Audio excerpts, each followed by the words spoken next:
Sudah kan?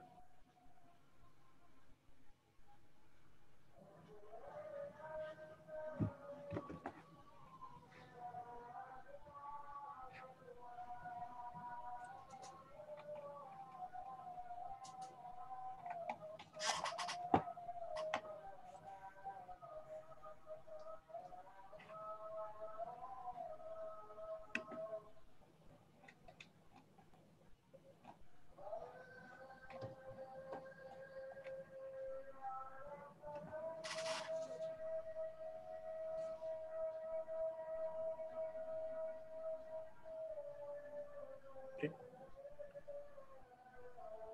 Ya, mari kita mulai aja. Selamat malam teman-teman. Ini mungkin kita udah ngasih tahu kalau kita akan launching Business Intelligence Nano Degree dari Pacman AI. Nah, di malam ini kita akan launching Business Intelligence Nano Degree dari Pacman AI. Tapi kita ngerasa sebenarnya teman-teman tuh lebih butuhnya adalah diskusi dengan BI yang sudah bekerja di industri untuk menanyakan pekerjaan-pekerjaannya tuh ngapain aja, terus salary-nya berapa misalnya, terus tanggung jawabnya apa aja, bagaimana masuk jadi BI. Nah, baru setelah itu kita baru masuk ke hal yang utama, yaitu kurikulum dari Business Intelligence Pacman AI. Nah, di malam ini saya sudah ada Mas Vidi. Ini Mas Vidi kelihatan nggak ya? Baik. Harusnya kelihatan ya. Kita lihat. Mungkin. Nah, di sini di malam ini kita ada Mas Vidi. Nah, Mas Vidi ini kalau misal saya perkenalkan dulu, nanti baru saya perkenalkan lagi Mas Vidinya menjelaskan. Jadi Mas Vidi ini sekarang adalah seorang risk analyst di Traveloka, yang dulunya juga seorang business intelligence, makanya kita mau nanya. Terus juga sekarang dulu juga pernah jadi data scientist, jadi sekarang posisinya pindah-pindah gitu loh. Nah, ini sebuah perpindahan dari posisi data, nanti juga bisa nanya-nanya sama Mas Vidi. Nah, beberapa pertanyaan sama jawaban sudah kami record, sudah kami tentukan juga bareng sama Mas Vidi. Jadi teman-teman nanti bisa baca via slide gitu. Mas Vidi juga bisa baca via slide biar waktunya nggak terlalu kemana-mana. Nah, mungkin beberapa pertanyaan akan dijawab dengan fokus, tapi nggak bakal kemana-mana. Jadi nggak bakal kemana-mana.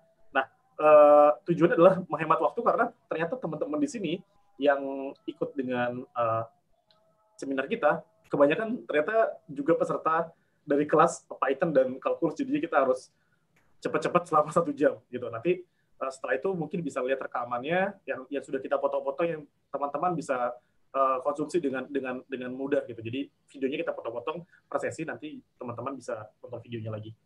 Oke. Nah, mungkin dari background ini kita mau nanya dulu ke Mas Vidi apa itu business intelligence, baru nanti kita jelasin apa itu nano degree dari Pacman AI gitu. Nah, sekarang kita perkenalkan dulu kali ya. Halo Mas Vidi. Halo. Halo Mas Adit. Nah, kita mulai aja kali ya interviewnya, biar boleh. bakar waktu. Oke. Nah, pertanyaan pertama, apakah background pendidikan dari Mas Vidi? Ya, background pendidikan saya sebetulnya matematik sih, dari Universitas Indonesia. Gitu. Terus kemudian saya mengawali karir di data itu dimulai dari internship di OVO tahun 2017. Kemudian sempat internship di Pacman juga. Internship di OVO itu jadi data engineer, Pacman itu sebagai researcher, sebagai teaching assistant juga. Kemudian lanjut jadi waktu itu jadi BI di Bukalapak. Kemudian lanjut lagi jadi collection analyst, ya kurang lebih collection analyst di Home Credit Indonesia. Terus jadi data scientist di Advance AI, sampai akhirnya baru pindah sih Agustus kemarin di Traveloka risk analyst. Oh, oke. Sip. Nah, ini kita balik lagi ke pertanyaan selanjutnya. Tadi udah dijelasin sama Mas Vidi. Kapan Mas Vidi mulai bekerja jadi sebagai BI? Itu di mana? Kalau BI itu tahun 2018. Awalnya. 2018 di 2018 di Bukalapak. Gitu. Di Home Credit itu juga BI juga kemarin? BI lebih ke analis lah, data analis atau BI. Pada dasarnya kerjaan data analis atau BI juga nggak beda jauh sih kalau di Home Credit. I see. Nah, eh, ini mulai terakhir ke BI ya. Apa sajakah yang dikerjakan oleh BI? Silakan Mas. Ini jawaban dari Mas Vidi kemarin. Iya, jadi kalau dari BI sendiri sebetulnya kita mulai end-to-end dari data wrangling. Kita ambil data dari database ya, karena dari pengalaman saya, semua industri yang saya sudah pernah terjun itu semua memiliki, semua IT-nya itu udah stable, jadi semua udah punya database. Di mana kita tinggal query aja dan wrangling dari database itu. Kemudian kita biasanya di setiap project itu kita lakukan dulu problem definition-nya. Kita diskusi dulu, studi kualitatif dulu gitu dengan orang bisnisnya gitu ya. Susun pertanyaan, susun apa yang ingin diketahui, matriksnya atau acuan dari project kita gitu. Contohnya kemarin di marketing, di Bukalapak itu kita cari tahu dulu gitu, matriks yang ingin kita pantau di marketing itu apa. Nah, contohnya kemarin tuh GMV atau Gross Merchandise Value, di mana GMV itu kita nanti pengen ukur berapa persen conversion rate-nya dari tiap banner marketing yang kita pasang di home-nya atau di aplikasinya Bukalapak, seperti itu. Nah, setelah kita tahu apa yang ingin kita cari, kita cari datanya ya di database, kemudian kita susun ke dalam bentuk dashboard gitu, reportnya. Data yang udah bentuknya derived atau data yang sudah matang lah gitu, ready to serve gitu. Tuh ke dalam dashboard dan business report. Nah, setelah itu baru deh kita nantinya biasanya weekly itu akan ada meeting gitu ya dengan para business user, stakeholder untuk memantau perkembangan dari bisnis kita gitu. Let's say dari berarti head of marketing gitu. Nah, kemudian dicari tuh misalkan minggu ini ada penurunan dari matriks kita, dari GMV kita ada kenaikan. Nah, kemudian business intelligence atau data analis nanti mencari tahu gitu. Kenapa sebuah matriks itu naik atau turun. Seperti itu. Seperti itu Mas Adit, kurang lebih. Dengan problem definition, ngobrol sama user internal, terus dashboard visualization, lalu business report sama analisis ya. Oke. Ya. Kita mulai lanjut ke pertanyaan lainnya. Problem apa saja kan yang biasa diselesaikan di BI, di Business Intelligence? Ya, kalau dari problemnya, sebetulnya di setiap fase dari BI itu sendiri, itu merupakan problem tersendiri ya. Saling keterkaitan memang, tapi memang dia salah satu problem-problem sendiri yang harus kita coba solve setiap harinya. Nah, kita biasanya dealing with data wrangling itu sendiri gitu. Kita berusaha memahami dan mengelaborasikan kumpulan data yang kita punya gitu. Kita wrangling, kita olah dari raw data ke derived data. Kemudian ada root cause analysis, di mana root cause analysis itu tadi kita mencari tahu sebab kenapa sebuah matriks atau acuan yang kita sepakati bersama itu mengalami kenaikan atau penurunan gitu. Kita cari tahu alasannya kenapa seperti itu. Nah, asymmetric information di sini maksudnya adalah sebagai BI kita harus jadi penjembatan gitu, penjembatan informasi, gap informasi yang dimiliki oleh stakeholder. Let's say stakeholder hanya ngerti di ranah marketing aja. Tapi kan penyebab tadi GMV naik atau turun itu kan berasal dari berbagai banyak hal gitu ya, nggak cuma dari marketing. Nah, root cause analysis ini berkaitan sama asymmetric information, di mana nanti kita mencoba kasih tahu informasi-informasi apa yang bisa menyebabkan tadi matriks kita naik atau turun. Kemudian ada matrix optimization, ya itu tujuannya kita mencoba membuat keputusan lah, decision, supaya matriksnya dia semakin lebih baik, lalu eksperimentasi gitu dengan A/B testing. Gitu Oke. Nah, kita lanjut lagi. Mungkin ini teman-teman sudah mulai paham BI itu ngapain aja. Lalu, kenapa BI penting atau valuable bagi suatu perusahaan? Nah, ini boleh beropini, Mas. Ya, kalau dari opini saya dan pengalaman saya juga, karena sebetulnya memang saya kan pernah menjalani beberapa peran ya, sebagai DS maupun sebagai BI. Jadi, kenapa saya bisa bilang bahwa BI itu sama valuable dengan DS?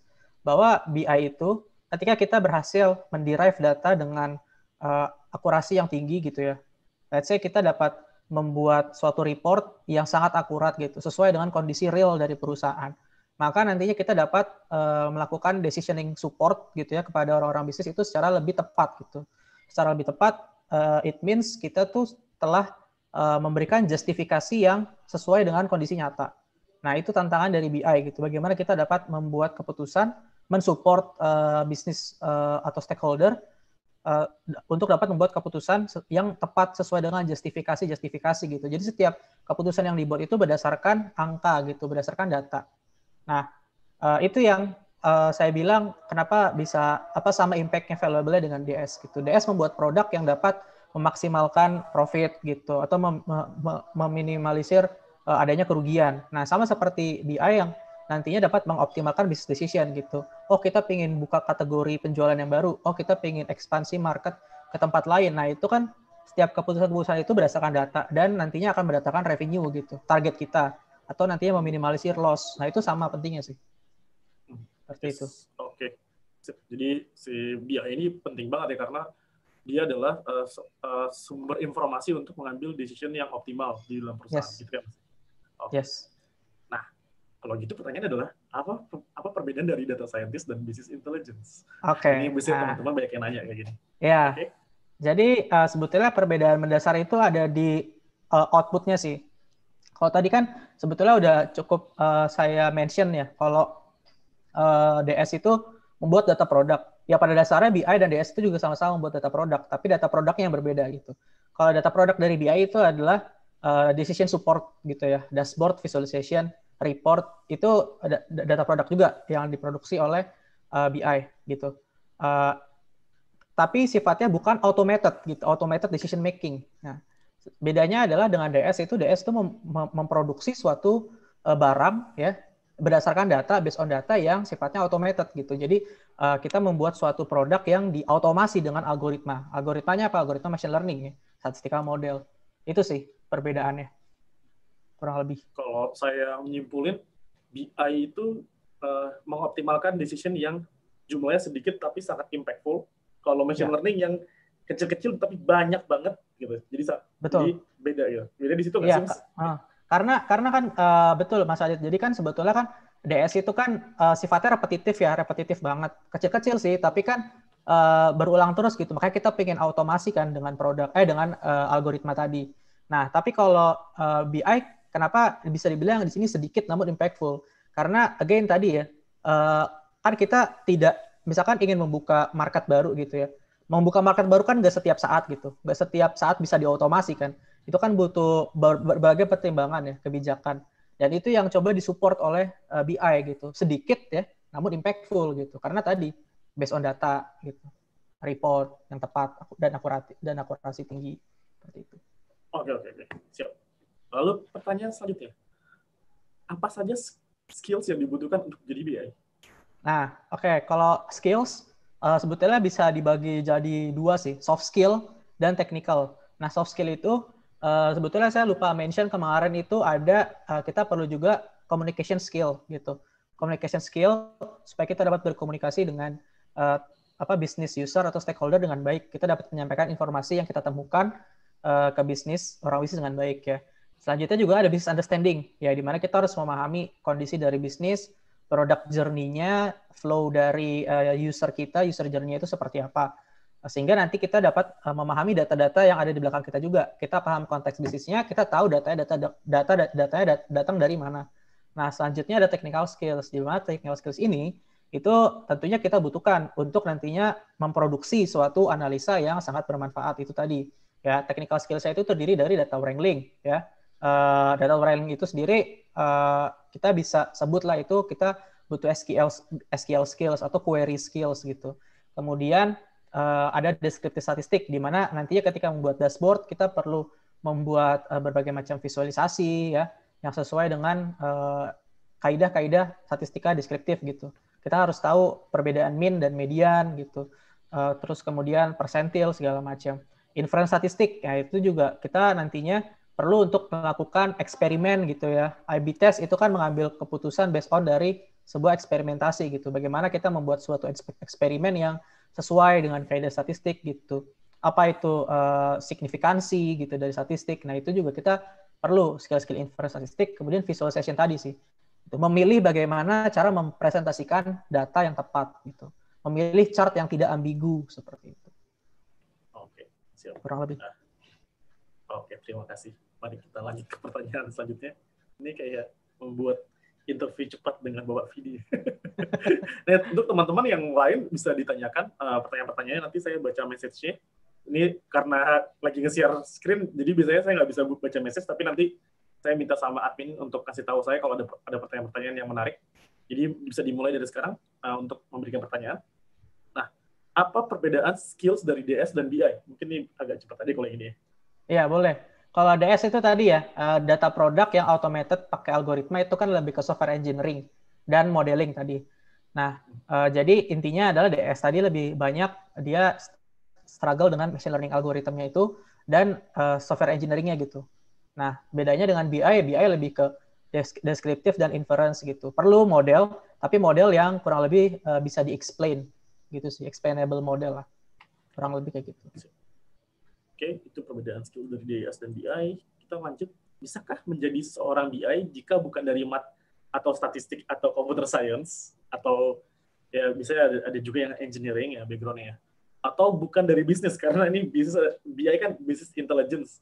Biasanya nanti teman-teman yang dari math, CS, statistik nggak punya business knowledge atau enggak anak-anak bisnis nggak punya statistical knowledge gitu. Nah, ini pertanyaannya gimana nih Mas? Bisa nggak sih kayak gitu? Ya, jawabannya bisa sih.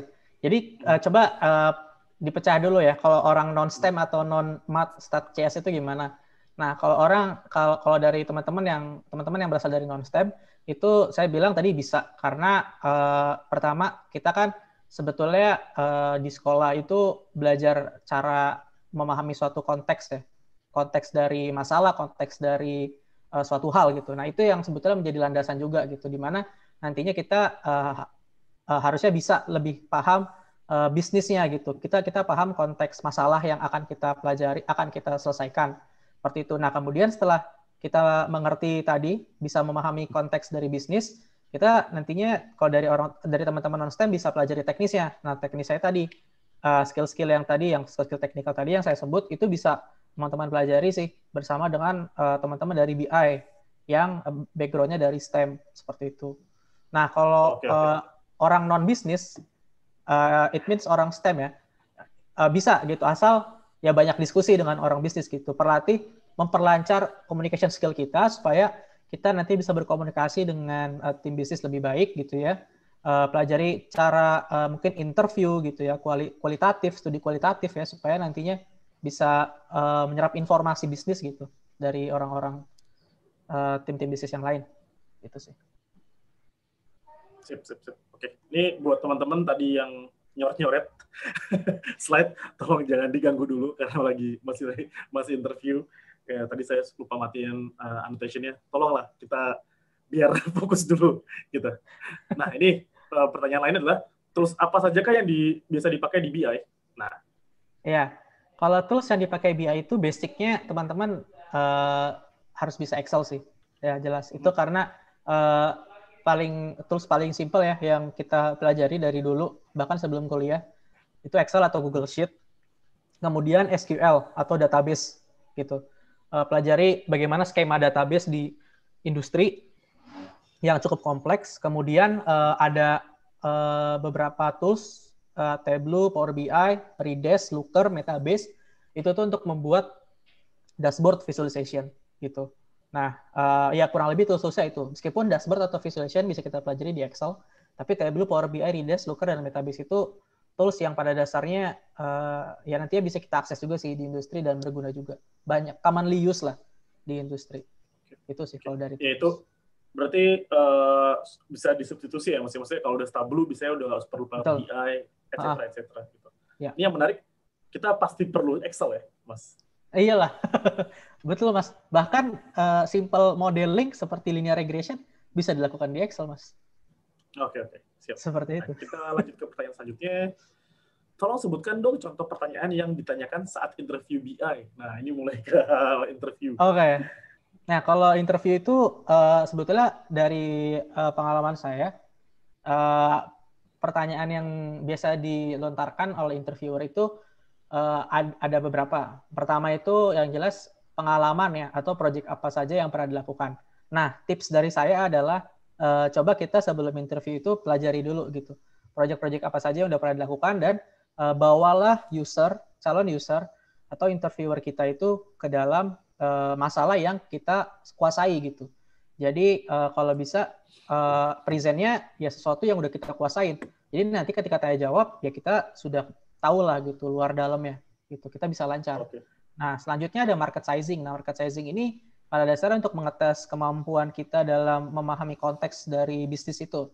Jadi market sizing itu misalnya teman-teman nanti ditanyakan berapa jumlah pengguna Bukalapak. Nah, gimana cara kita mendeterminasi jumlah pengguna Bukalapak? Ya, nah, kita tuh kan harus tahu dulu gitu. Kita harus coba menggali informasi, misalkan berapa banyak pengguna internet di Indonesia, ya. Kemudian berapa persen penetrasi e-commerce dari pengguna internet itu. Kemudian berapa persen market size dari Bukalapak sendiri di antara e-commerce yang lain. Nah, jadi inti dari market sizing itu adalah bagaimana cara kita menggali informasi sebanyak mungkin untuk menyimpulkan sesuatu. Kayak gitu sih. Nah, kemudian ada SQL test, kurang lebih itu technicality-nya, jadi mengolah data.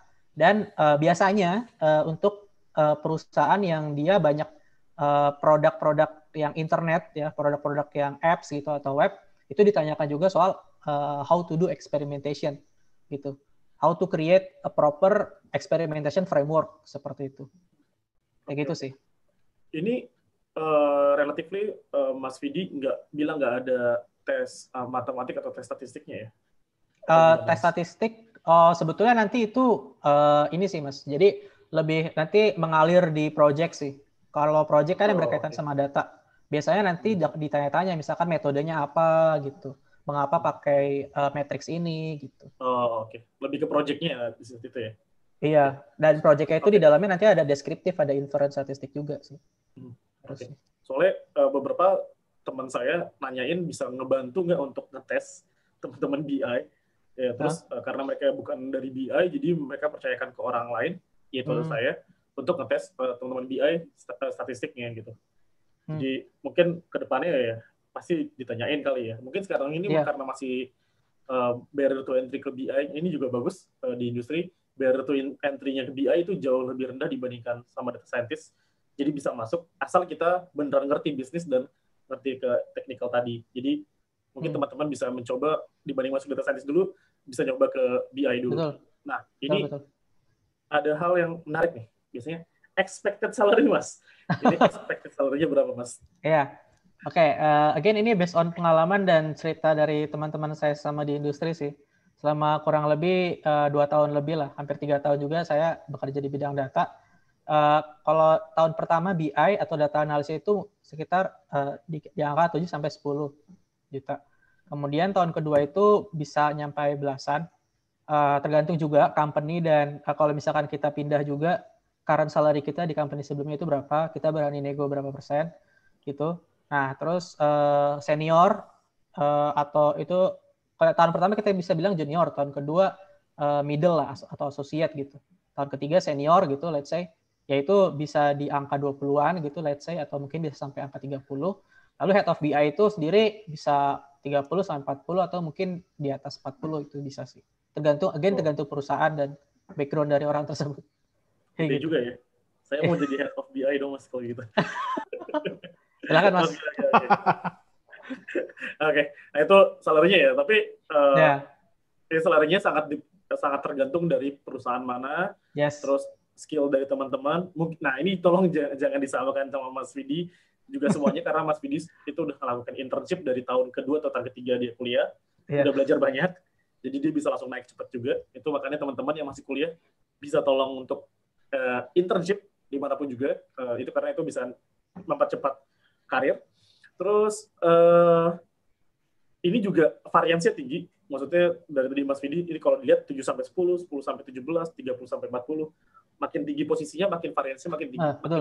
Betul banget. Makin beragam gajinya gitu. Jadi jangan tiba-tiba nanti baru lulus kerja terus habis itu apply minta 30 juta. Nah itu karena Mas Vidi bilang gajinya bisa sampai 30 juta. Nah itu jangan seperti itu gitu.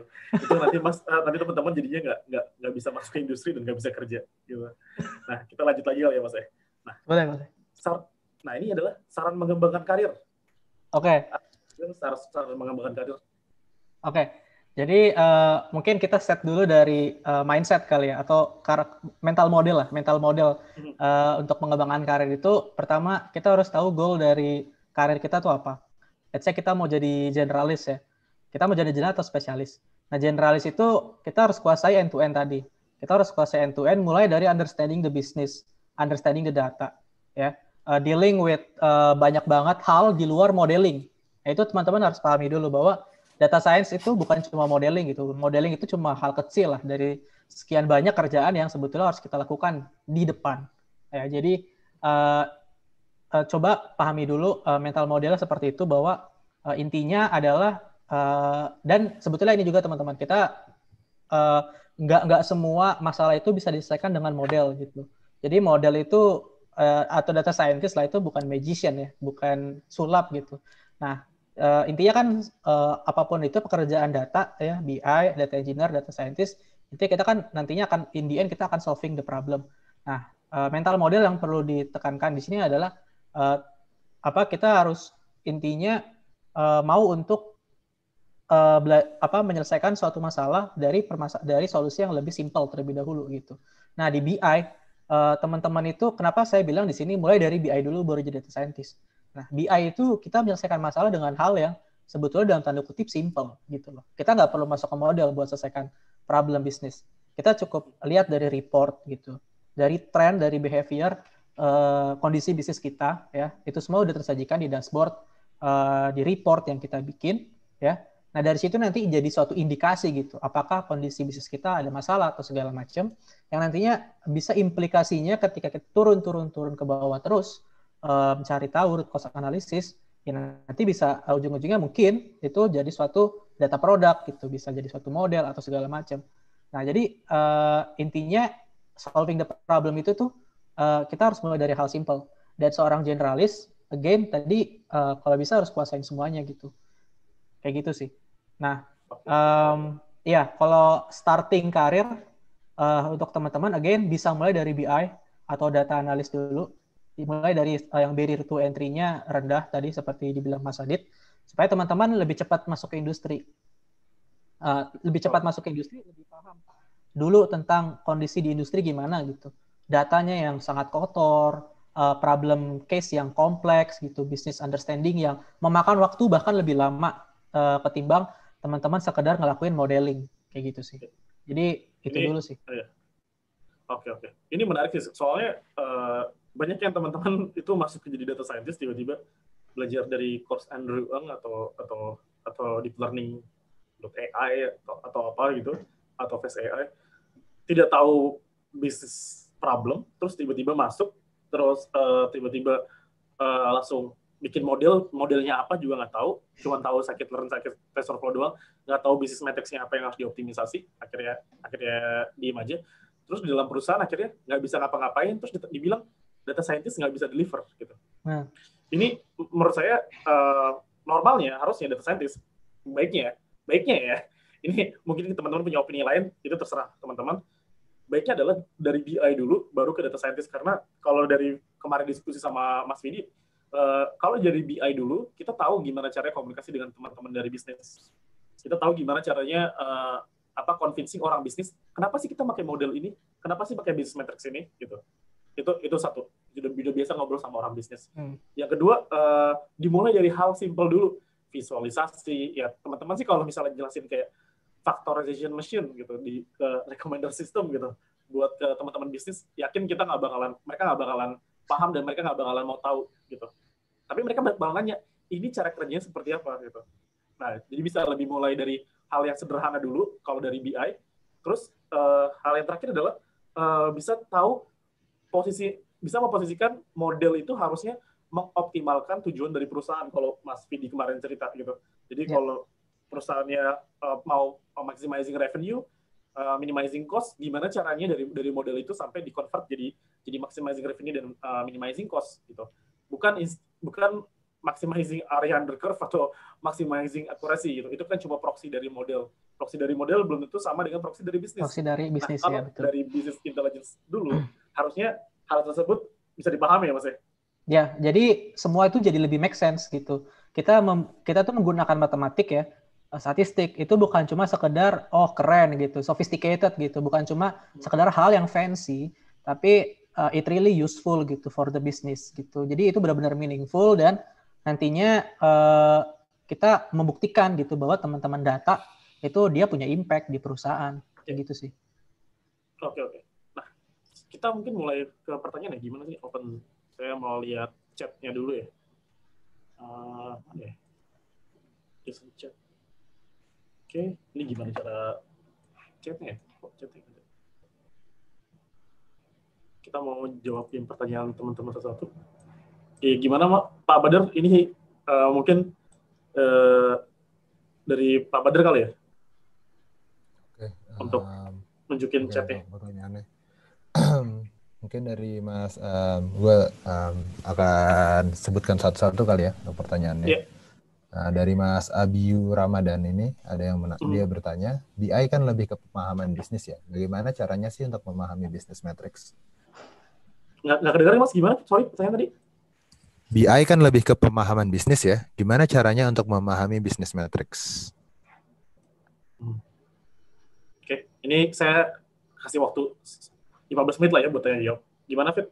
Oke, kalau cara untuk memahami business metric, again, kita harus banyak berdiskusi dengan teman-teman dari bisnis. Nah, sebelum memulai diskusi pun, ada baiknya kita juga punya background gitu. Jadi kita nggak sekedar nanya kosong melompong, kita nggak tahu apa-apa, kita tanya gitu. Nah, gimana cara dari kita sendiri itu membangun awareness dari bisnis itu?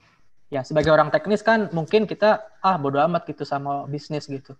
Nah, sebenarnya itu adalah mindset yang salah. Ya, kenapa? Karena ya kita juga owning the business gitu. Kita owning the data means kita owning the business. Nah, that's why kita butuh simulasikan sendiri gitu. Simulasi, kalau tips dari saya, itu coba simulasikan kondisi bisnis yang di tempat kerja teman-teman gitu. Let's say tempat kerja teman-teman itu ada di misalkan di perusahaan consumer lending ya, atau fintech yang memberikan lending gitu, pinjaman kepada banyak orang. Nah, teman-teman bisa dimulai dari coba aja teman-teman iseng daftar, terus memulai minjam gitu di aplikasi perusahaan teman-teman gitu, let's say. Atau di platformnya apapun itulah. Nah, gimana flow-nya gitu? Rasakan dulu gitu, flow dari user journey dari orang-orang itu seperti apa ketika mendaftar, ketika kemudian disetujui, di-approve, kemudian di lendingnya, uang pinjamannya cair, ya, kemudian pembayarannya, installmentnya. Jadi coba rasakan dulu bagaimana menjadi market gitu, menjadi user, seperti itu sih. Oke, sip. Pertanyaan lainnya, Mas Badar? Oke, untuk pertanyaan lainnya mungkin saya langsung unmute orang yang nanya ya. Ini untuk silakan. Sekarang Mas Ghazali, saya unmute ya, Mas. Ya, silakan Mas Ghazali bisa bertanya.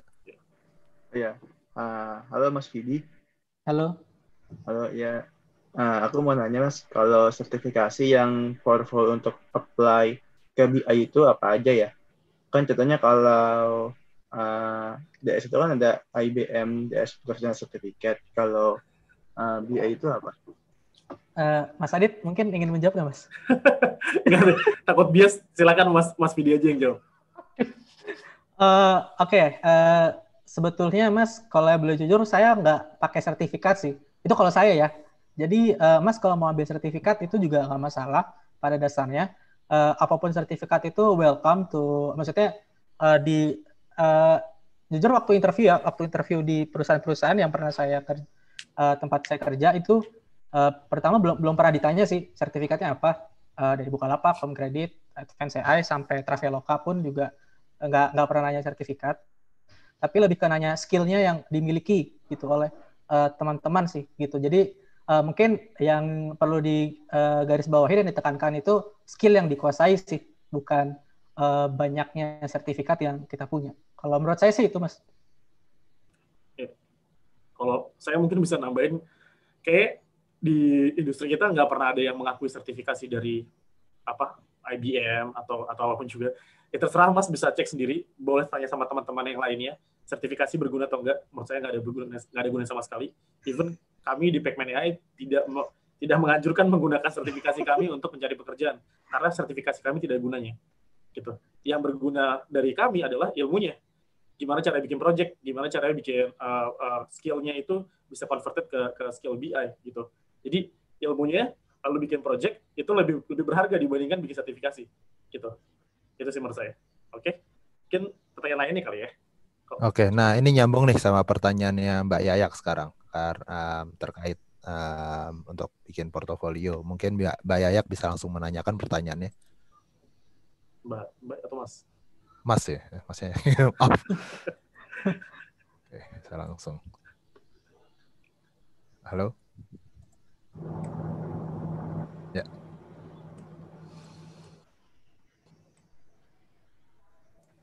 Ya, silahkan.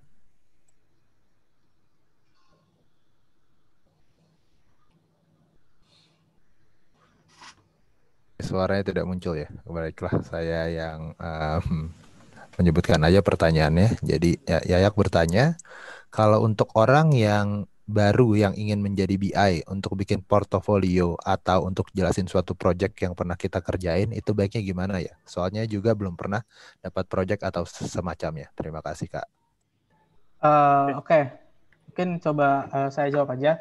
Kalau untuk menjadi BI itu portfolionya kurang lebih teman-teman bisa coba bikin dashboard visualization ya. Coba teman-teman dapat data dari mana? Bisa teman-teman cari di data source yang banyak dipakai untuk kompetisi gitu atau open data gitu ya. Seperti misalkan Kaggle atau machine learning UCI, repository gitu ya, ataupun data-data yang sifatnya bisa diakses oleh semua orang. Nah, kemudian cobalah teman-teman lakukan simple analysis gitu. Nah, itu pun sebetulnya menurut saya, again, itu nantinya berguna sebagai project yang ini sih, lebih ke project yang nantinya melatih intuisi teman-teman gitu untuk mengolah data. Akan lebih baik pada dasarnya jika teman-teman terlibat di project yang sifatnya real gitu, atau impact-nya real gitu. Ya, let's say teman-teman mungkin berpartisipasi di project penanganan COVID gitu, strategi penanganan COVID misalkan, gitu, ataupun project-project yang impact-nya real gitu. Lebih saya sarankan itu sih. Output-nya again tadi ya, business decision ya, suatu kebijakan yang based on data. Itu sih. Coba dimulai dari hal yang mungkin simple dulu, baru kita ke impact yang real. Itu sih. Oke. Mungkin pertanyaan terakhir kali ya. Silakan, Mas Badar, ada pertanyaan lagi? Ini terakhir dari Mbak Natasha berarti kalau gitu. Boleh langsung ditanyakan. Kurang kedengeran? Dari Mbak Natasha. Oke, saya sudah suruh unmute. Bisa langsung ditanyakan pertanyaannya. Jadi pertanyaan saya, apa perbedaan dari data wrangling dan data preprocessing? Itu aja sih, Mas. Terima kasih. Oke. Jadi mungkin kalau dari pengalaman saya ya, again, soal nama itu agak tricky dan mungkin berbeda-beda. Ya semoga aja nggak berbeda-beda sih, tapi kalau dari standar yang sejauh ini saya pahami, data wrangling itu lebih ke kita mengolah dari data yang dia sifatnya benar-benar raw gitu ya. Atau raw ini dalam arti gini, jadi kita masih perlu untuk menggabungkan beberapa data atau table gitu. Let's say data diri dari user itu masih ada di satu table sendiri.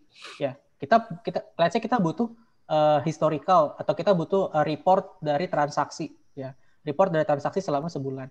Ya kan kita berarti harus perlu dari kita harus perlu tahu gitu demografi dari user itu seperti apa. Diambil dari table user.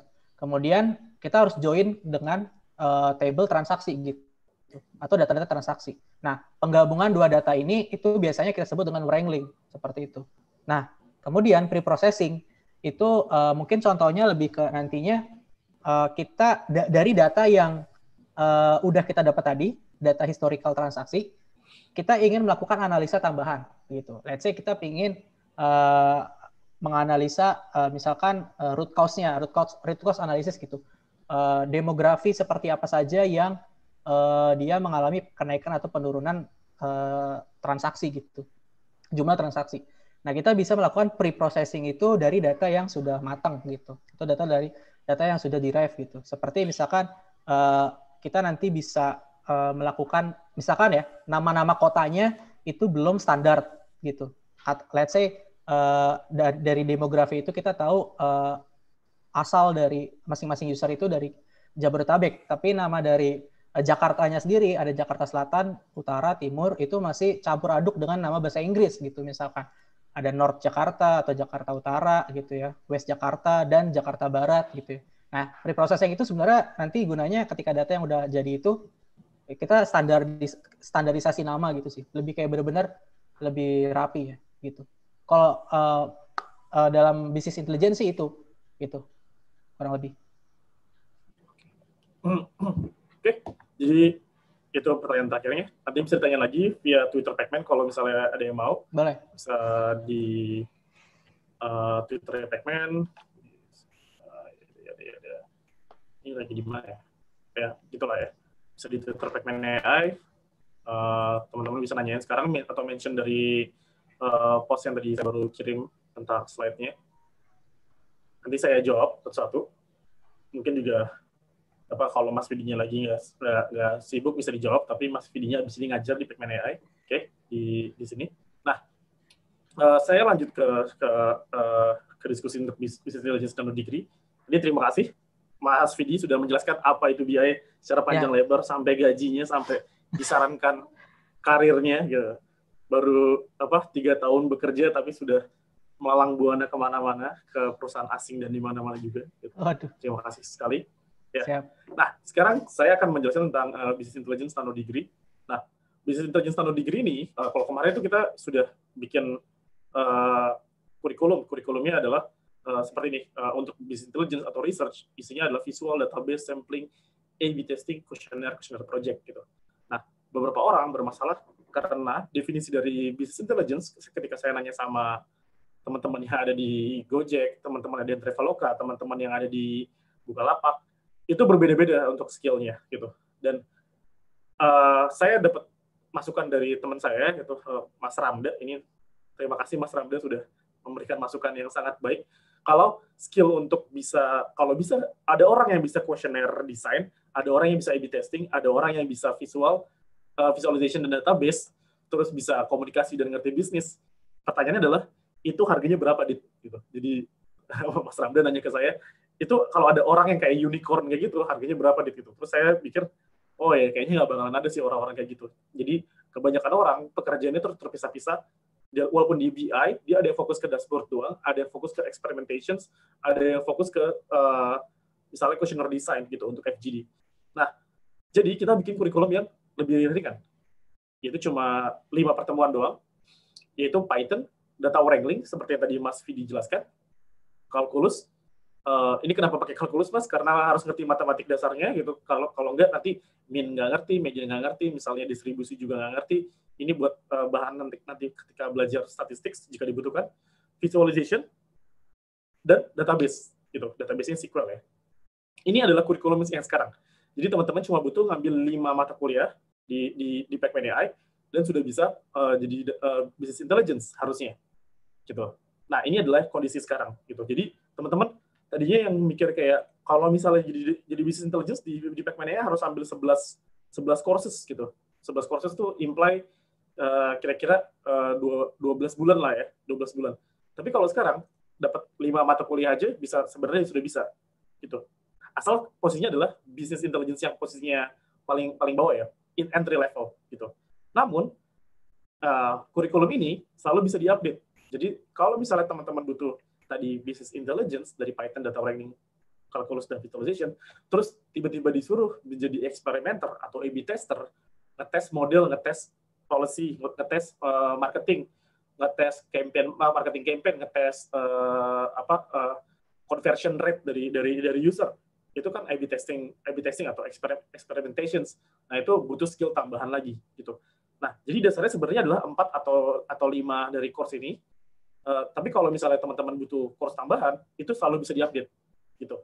Namun business intelligence itu isinya adalah 5 dari 5 course ini. Database nggak wajib ya. Beberapa udah bilang data wrangling udah cukup, beberapa bilang juga database aja udah cukup tapi nggak perlu data wrangling. Nah, ini adalah perdebatan yang di industri yang nggak bisa converge ke jawaban yang benar. Jadi kita menyarankan untuk ngambil data wrangling dan database gitu.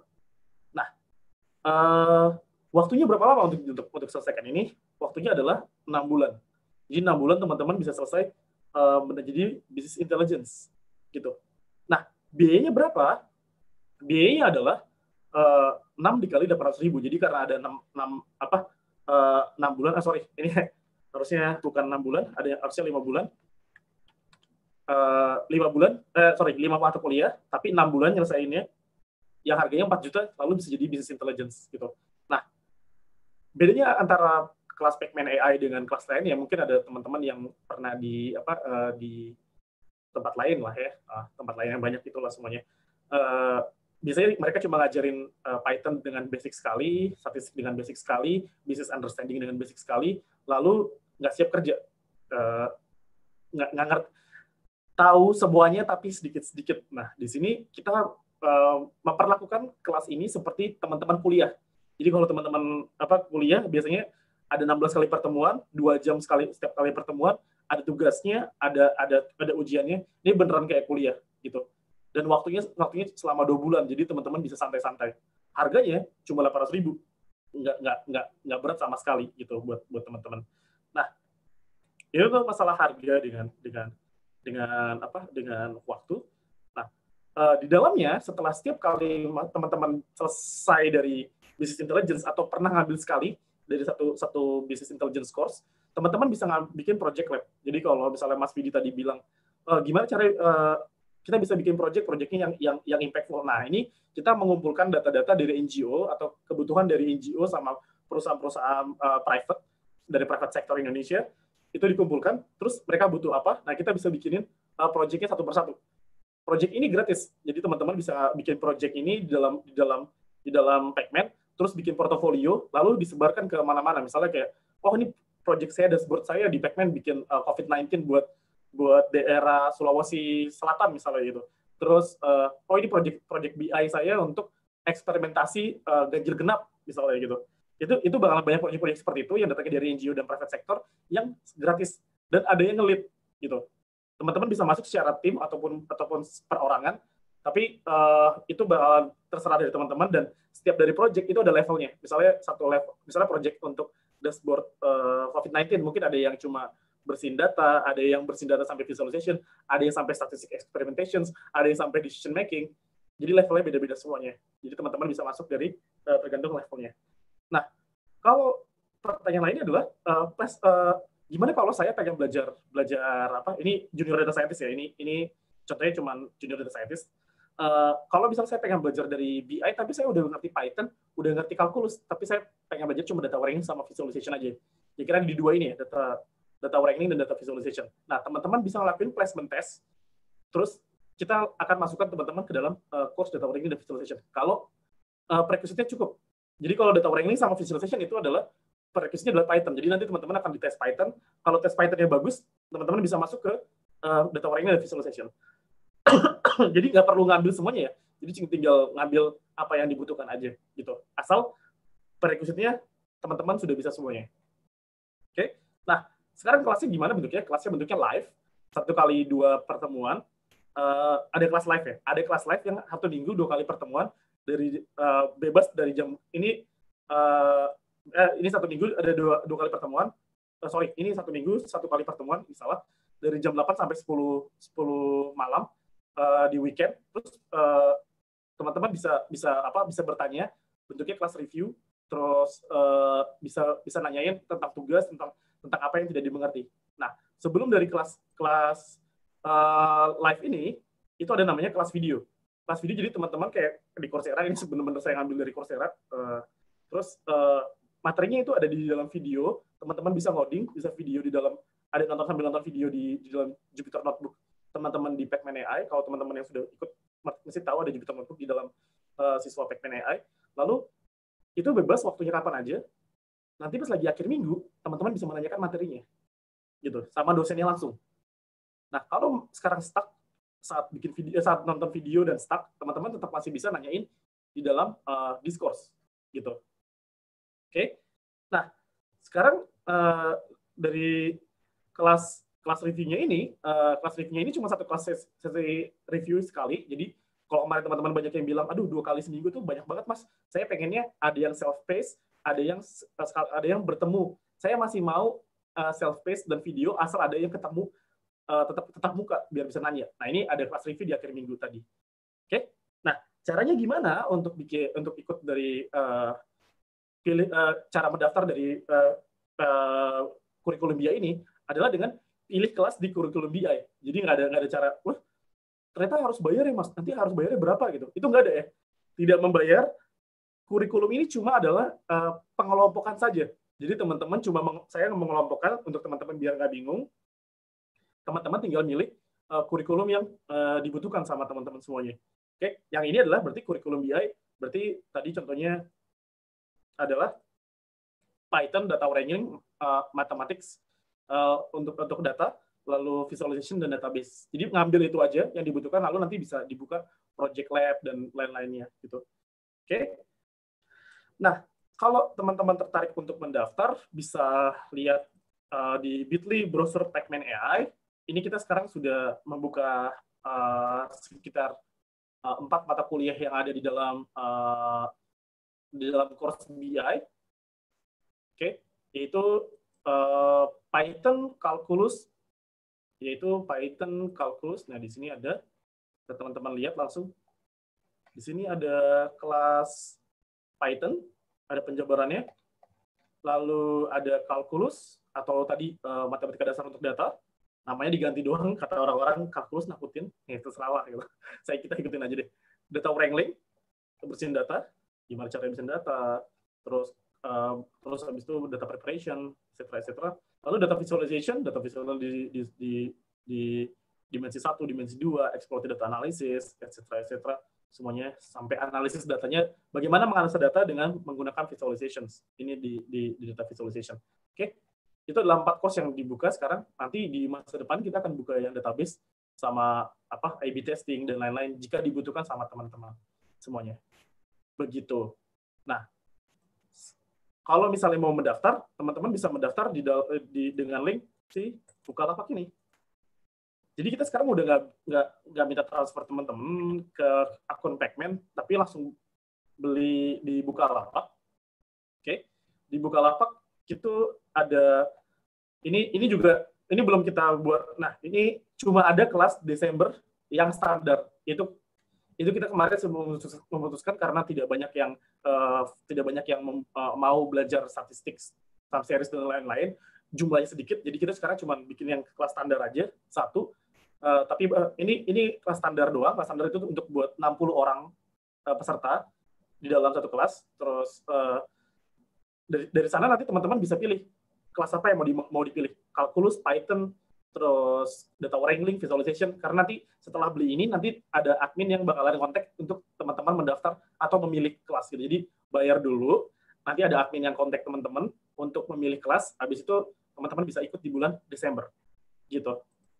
Oke, terus bisa mendaftar webinar yang lainnya dengan Pacman Nano Desember. Tapi kita kemungkinan besar hanya membuka setelah BI ini, kita hanya membuka Nano Degree Junior Data Scientist saja. Karena kemarin kita lihat demand-nya kita kirain bakalan tinggi untuk time series dan econometrics, ternyata rendah karena belum pada bisa dasar-dasarnya katanya. Jadi bisa kontak di kita jelaskan tentang Nano Degree Junior Data Scientist nih. Kira-kira saya lupa harinya, kalau nggak hari Rabu, hari Kamis. Nah, itu nanti ada penjelasan tentang Junior Data Scientist. Lalu bisa juga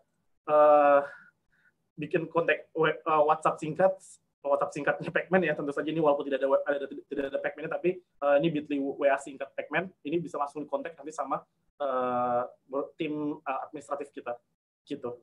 Oke, mungkin apakah ada pertanyaan dari teman-teman? Saya mau lihat dulu.